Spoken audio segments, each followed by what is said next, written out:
اگر آج آپ نے گناہوں میں اپنی زندگی گزاری ہے تو خداوند آج آپ سے بھی چاہتا ہے کہ آپ بھی معافی مانگیں، اس سے پہلے کہ آپ کو خداوند ججمنٹ کے دن، عدالت کے دن انصاف کرے آپ کا۔ خدا چاہتا ہے اس سے پہلے ہی آپ راست بازی کا لباس پہن لیں، آپ بپتسمہ لے لیں، نئے سرے سے پیدا ہو جائیں، توبہ کریں، معافی مانگیں اور خداوند کی سربراہی میں چلیں۔ جب قائن نے حابل کو مارا، قائن کو خداوند نے اپنے حضور سے نکال دیا، اور اس کے بعد آدم اور حوا کا بیٹا سیت پیدا ہوا، اور سیت سے لے کے نوح تک جتنی نسلیں آئیں وہ سب نسلیں یسوع مسیح کی پیشن گوئی کرتی تھی۔ وہ سب نسلیں لوگوں کو بتانا چاہتی تھی توبہ کر لو کیونکہ وقت نزدیک ہے۔ کس کس کو مشکل لگتا ہے نسب نامہ پڑھنا؟ بڑے نام ہوتے ہیں نسب نامے میں، ہے نا؟ باسیاں بھی آنا شروع ہو جاتی ہیں، اور کچھ تو تلفظ بھی نہیں کر پاتے اس کا، کچھ پڑھ بھی نہیں پاتے لوگ اس کا، ہے نا؟ اور اکثر مجھے لوگ آ کے بتاتے ہیں جب نسب نامے کی باری آتی ہے تو ہم انٹرسٹڈ نہیں اس میں، ہمارا دھیان بھٹک جاتا ہے اس سے، ہمارا دل کرتا ہے فٹافٹ اس سے آگے چلو۔ پر ہر نسب نامے کے اندر گہرے بھید ہے اگر آپ سمجھ پاؤ تو۔ اگر ہم دیکھیں سیت سے لے کے نوح تک کا نسب نامہ، تو سیت کا جو مطلب ہے وہ ہے مقرر کیا گیا، اور یسوع مسیح آپ کے اور میرے لیے مقرر کیے گئے۔ آمین۔ سیت سے انوس پیدا ہوا، اور انوس کا مطلب ہے فانی انسان۔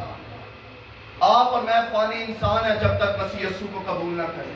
یہ دنیا فانی ہے، اس دنیا میں رہنے والی ہر ایک چیز فانی ہے۔ آپ اور میں، ہماری ضرورتیں فانی ہیں۔ خداوند ابدی اور اس کا جلال ابدی اور ہمیشہ کی زندگی جو خداوند نے آپ سے اور مجھ سے باندھی ہے وہ ابدی ہے۔ ہاللیلویہ۔ اور اگر ہم دیکھیں انوس سے کنعان پیدا ہوا۔ کنعان کا مطلب ہے غم۔ کتنے لوگ یہاں پہ غموں میں موجود ہیں؟ بہت سے لوگ، ہر کسی کی زندگی میں الگ الگ طرح کا غم موجود ہے۔ خداوند بتانا چاہتے ہیں میں تسلی کا سرچشمہ ہوں۔ خداوند کیا بتانا چاہتے ہیں کہ اس دنیا میں بہت سے غم ہیں پر میں ہوں جو تسلی دے سکتا ہوں۔ ہاللیلویہ۔ میرا نام یہوہ شلوم ہے۔ آمین۔ اور اگر ہم دیکھیں کنعان سے مہیلیل پیدا ہوا، اس کا مطلب ہے مبارک خدا، خداوند مبارک۔ آمین۔ آپ بھی مبارک بن سکتے ہیں اگر خداوند کو قبول کر لیں۔ اور مہلیلیل سے یارد پیدا ہوا۔ یارد کا مطلب ہے تعلیم۔ آمین۔ یارد کا مطلب ہے نیچے آنا۔ کتنے لوگ ایمان رکھتے ہیں کہ یسوع مسیح آسمان سے نیچے آنے والا ہے؟ آمین۔ کتنے لوگ ایمان رکھتے ہیں کہ یسوع مسیح اپنے جلال کو چھوڑ کے نیچے آیا؟ بائبل کہتی ہے اس کو فرشتے قدوس قدوس قدوس کہتے تھے، پر پھر بھی وہ اپنا تخت چھوڑ کے زمین پہ آیا اور صلیب پہ چڑھا تاکہ آپ اور میں بچ جائیں۔ وہ آپ کے لیے نیچے آیا تاکہ آپ اوپر جا سکیں۔ ہاللیلویہ۔ اکثر مائیں کہتی ہیں نا رب تنو چوک لے، وہ والا اوپر نہیں۔ آمین۔ آپ باتوں میں اس کا استقبال کریں گے، میرا ایمان ہے۔ آمین۔ اور یارد سے حنوک پیدا ہوا، مطلب تعلیم۔ خداوند نے آپ کو اتھارٹی دے کے بھیجا، تعلیم دے کے بھیجا۔ خداوند نے کہا جاؤ جا کر سب قوموں کو شاگرد بناؤ۔ اس کا مطلب ہے آپ اور میں استاد ہیں باقی قوموں کے۔ ہاللیلویہ۔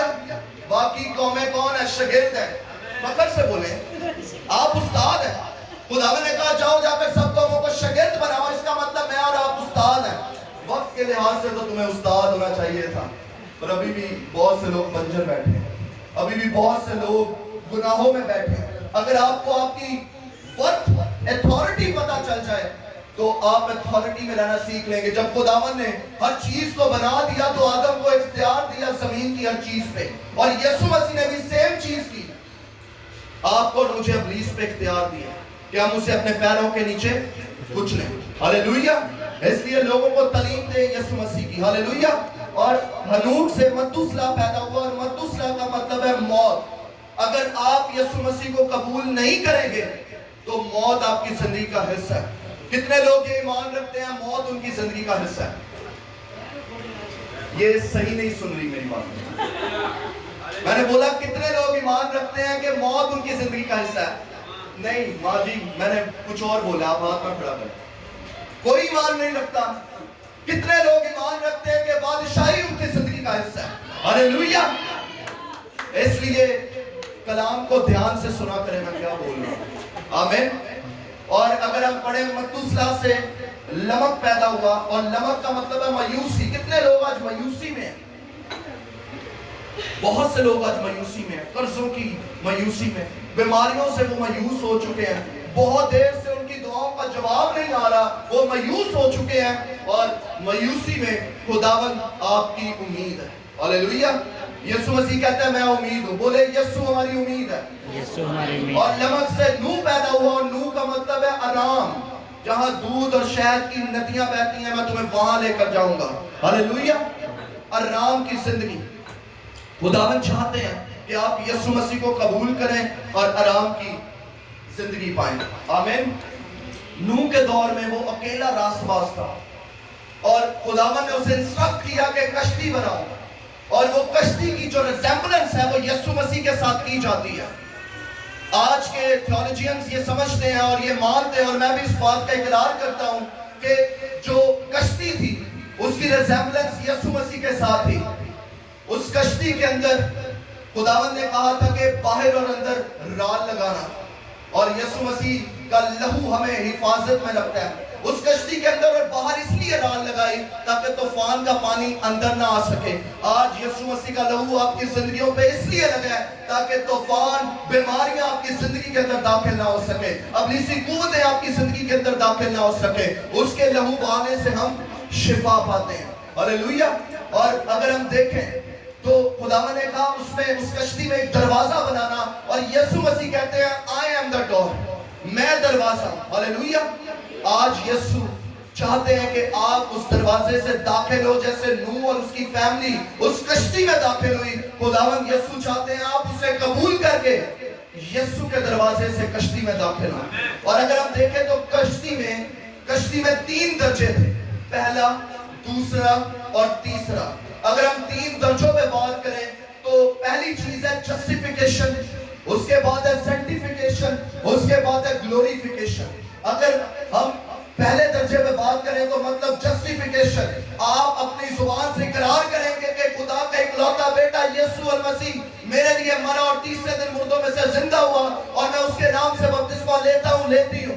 آپ اپنی جسٹیفیکیشن خدا کو دے چکے ہیں کہ خداوند میں قبول کرتا ہوں کہ تیرے بیٹے کے مار کھانے سے میں شفا پاتی ہوں، نجات پاتی ہوں۔ اس کے بعد جو کشتی کا دوسرا درجہ تھا وہ تھا سینٹیفیکیشن، تقدیس کرنے والا عمل۔ جب آپ مسیح کی ذات میں آ جاتے ہیں تو ایسا بالکل نہیں ہے کہ آپ پورے طور پہ پاک صاف ہو جاتے ہیں، بلکہ تقدیس کا عمل، سینٹیفیکیشن کا عمل آپ کی زندگی میں جاری رہتا ہے۔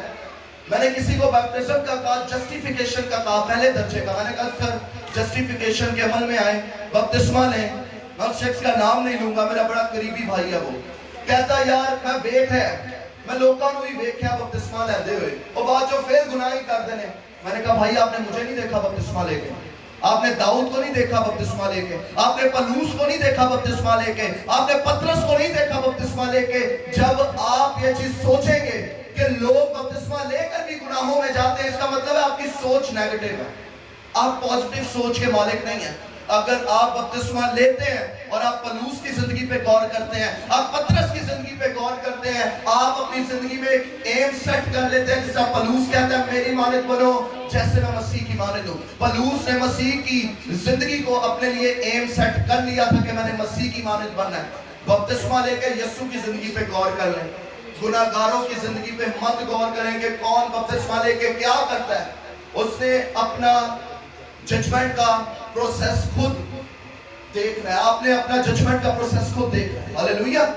اور اگر ہم گلوریفیکیشن کی بات کریں تو تقدیس کے بعد آپ صاف ہوتے ہیں۔ تقدیس میں خداوند کا لہو آپ کو صاف کرتا ہے، آپ کو معلوم چلتا ہے کہ آپ کی زندگی میں کتنے گناہ اور باقی ہیں، اور تقدیس کا عمل کبھی ختم نہیں ہو سکتا۔ کوئی یہاں پہ 100% کامل بن سکتا ہے؟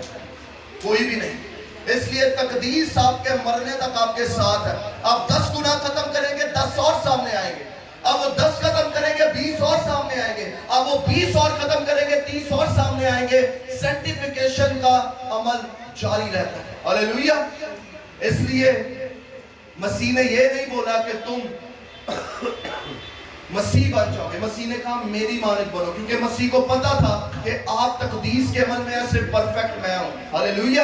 آپ کو مسیح کی مانند بننا ہے، آپ مسیح نہیں بن سکتے، آپ کو مسیح کی مانند بننا ہے، تقدیس کے عمل میں سے